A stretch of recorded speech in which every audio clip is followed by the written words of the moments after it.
Hello दोस्तों, आज मैं आपको सुनाऊंगा गरीब किसान और सांप। एक बार की बात है, किसी नगर में हरिदत्त नाम का एक किसान रहता था।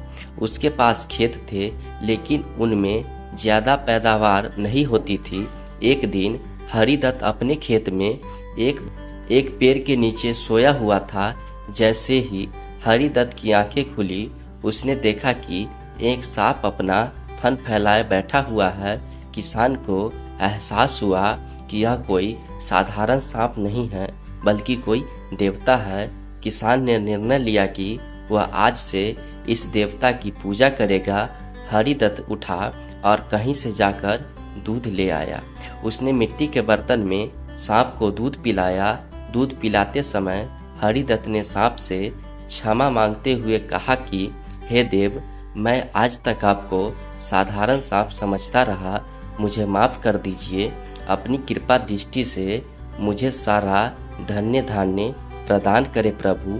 ऐसा कहकर हरिदत्त अपने घर वापस आ गया। अगले दिन जब वह अपने खेत पहुंचा, तो उसने देखा कि जिस बर्तन में उसने कल सांप को दूध पिलाया था, उसमें एक सोने का सिक्का पड़ा हुआ है। हरिदत्त ने वो सिक्का उठा लिया। अब हरिदत्त रोज सांप की पूजा करने लगा और सांप रोज उसे एक सोने का सिक्का देने लगा। कुछ दिन बाद हरिदत्त को दूर किसी देश जाना पड़ा, तो उसने अपने बेटे से कहा कि तुम खेत में जाकर सांप देवता को दूध पिला आना।